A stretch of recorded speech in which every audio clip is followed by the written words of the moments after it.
My name is Emil Marañon. So I'm one of the election lawyers of Vice President Leni Robredo. So I'm one of the lawyers handling her case before the Supreme Court, sitting as the Presidential Electoral Tribunal, or what we call the PET.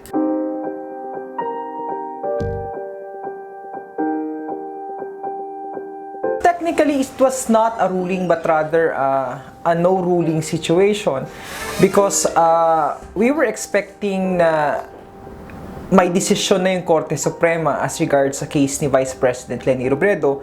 In fact, from the camp of the Vice President, we were expecting na i-dismiss na yung kaso. But instead of dismissing the case, the court actually decided to just issue a decision na i-release yung report or yung tinatawag nating appreciation ruling ng PET doon sa recount na nangyari. And then, papakomentin yung party for within 20 days from receipt, and after that, we expect sana na may decision na. Just to give you a brief background regarding sa case, Mr. Marcos protested 30 provinces and cities, and including 3 provinces in Mindanao, namely Lanao del Sur, Basilan, and Maguindanao. Now, part of the PET rules is that, specifically under Rule 65, sinasabi doon na the protestant has to pinpoint 3 provinces which will be his pilot provinces. Ano yung pilot provinces? Pilot provinces, ito yung parang trial testing or sampling na gagawin ng Supreme Court to test whether may merit yung case or wala.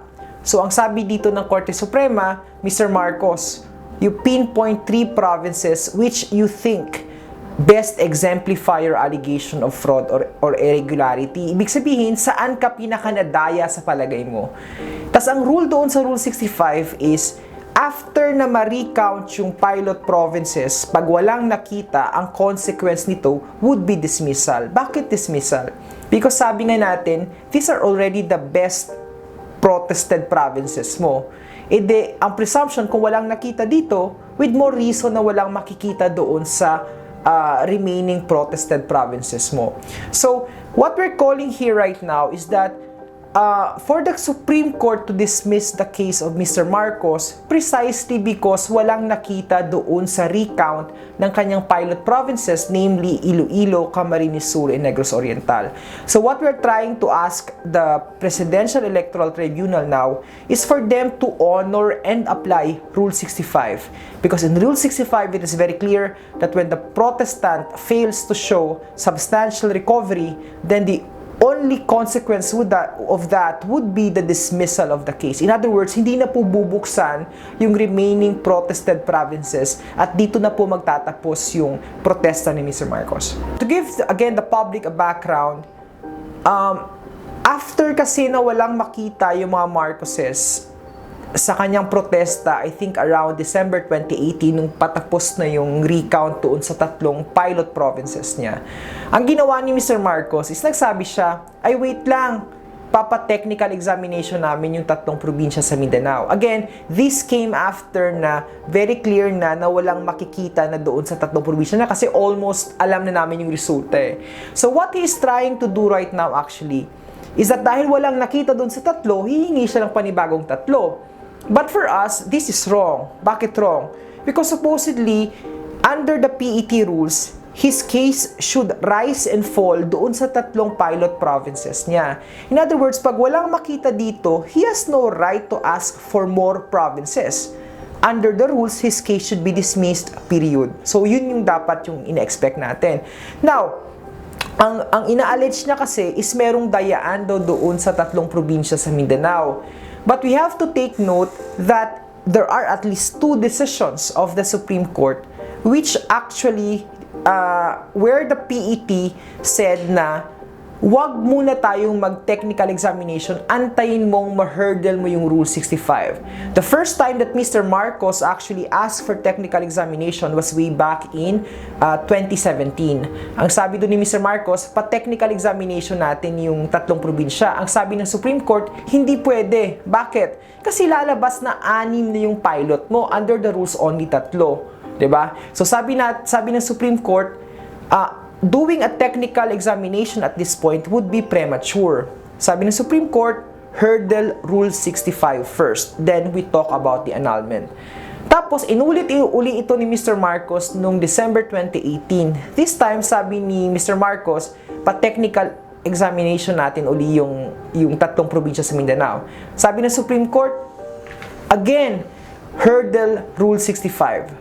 In other words, ang treatment ni Mr. Marcos with the annulment na gusto niyang gawin sa Mindanao is actually dependent din doon sa resulta sa Iloilo, Camarines Sur, and Negros Oriental. In other words, these are not independent causes of action as he now claims, but rather this is actually part or subsumed doon sa kaniyang protesta doon sa 30 provinces and 5 cities.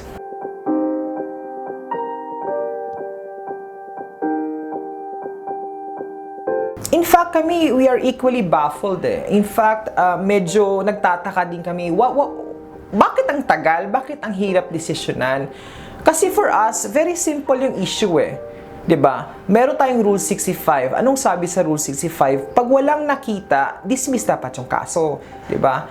And we have also the result of the recount na nagsasabi na wala actually nakita. In fact, it was Vice President Leni Robredo who gained 15,000 votes coming from the rejected ballots. In other words, Mr. Marcos made zero recovery. 'Di ba? Wala talaga, nadagdagan, sabi ko nga, nadagdagan pa si Vice President Leni Robredo, which makes his recovery negative 15,000. So ang aming point namin, walang may nakita sa recount.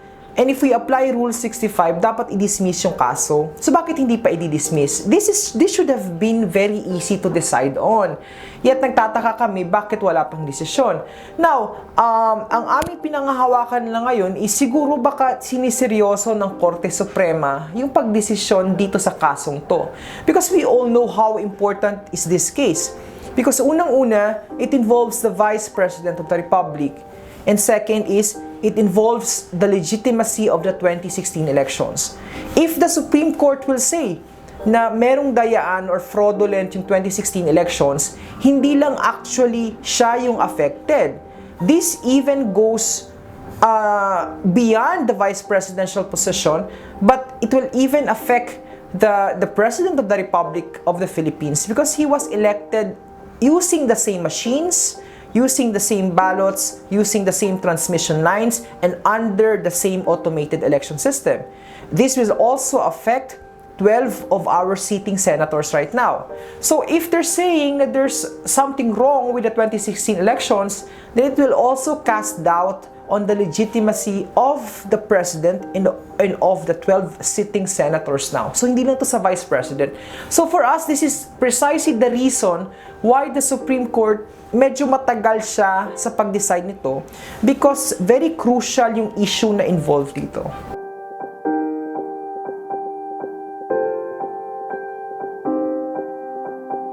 Well, yun nga yung sinasabi namin na ang usaping ito is hindi lang siya limited doon sa posisyon ng Vice President or this is not plainly a Leni versus Bongbong Marcos thing. It goes beyond this. Anong pinag-uusapan natin dito? We're talking here about the Marcos, ang pagbabalik ng mga Marcoses. So, them coming back to power. And for us, this is a bigger issue that we need to tackle in conjunction with this case. Because of course, only as late as 1985 nung na-depose si Mr. Marcos, yet as of now, makikita natin na bumabalik siya paunti-unti. Diba? The family is in fact back in power. Nalibing ang diktador na si Ferdinand Marcos sa libingan ng mga bayani. Si Emil Marcos was elected last election as senator. And then si Bongbong Marcos, if this case will not be decided correctly, might become the Vice President of the Republic. So, can you imagine the Marcoses being back into power? Ito yung ang bigger picture nito na ang pagbabalik ni ng mga Marcoses at saka ni Bongbong Marcos sa power. And for us, this is worrying because ibig sabihin na niyan, ganun na ba kabilis makalimot yung taong bayan? 'Di ba? Ganun na ba yung kabilis na makalimutan natin yung lahat ng atrocities na naganap ng martial law. So for us, ito yung bigger battle and I hope the public and even the Supreme Court will see it this way.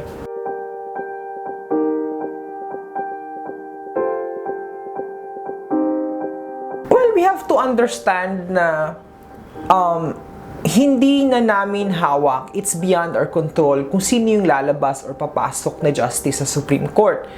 But what remains constant is yung rules ng PET. At saka yun yung pinangahawakan namin. The rules of the PET, specifically Rule 65, says na pag walang substantial recovery si Mr. Marcos sa kaniyang pilot provinces, the case will be dismissed. That is very, very clear in the rules. So, walang nakita, as will be shown later on pag na-release yung report, walang nakita doon sa PET appreciation ng claims and objection ng mga parties. In other words, walang recovery si Mr. Marcos. Mr. Marcos has zero recovery. So, if we apply Rule 65 strictly, this would mean that the case should be dismissed. So, sa amin, regardless of who will sit as member of the PET, very clear ang law at saka yung facts of the case na dapat i-dismiss na yung kaso na ito. So sa amin, we are not concerned on who's sitting so long as these justices will actually study the case and apply the rules strictly as nakalagay doon sa kanila sariling rules. Siguro ang what we hope for the public is to remain vigilant as regards this case. Because again, ang kalaban dito ni VP Leni Robredo at ng taong bayan ay yung mga Marcoses eh. We all know that in terms of money, ang dami nilang pera, 10 bilyon yung ninakaw sa bayan. Sanay sa nakawan, sanay sa pandaraya. So, we should always be aware at saka dapat bantay sarado natin yung kasong to because hindi lang yung vice presidential position yung at stake dito but even the future of this country. So kaya we're hoping na tuloy-tuloy sana yung suporta sa vice president natin na si Leni Robredo at saka yung patindanin po yung pagbabantay dito sa kaso. Ako po si Emil Marañon, isang election lawyer. Inaasahan po natin na yung Korte Suprema sa pagbibigay ng desisyon dito sa kasong to ay gumawa ng desisyon ng naaayon sa katotohanan at saka kung ano yung nakakabuti sa bayan. Now you know.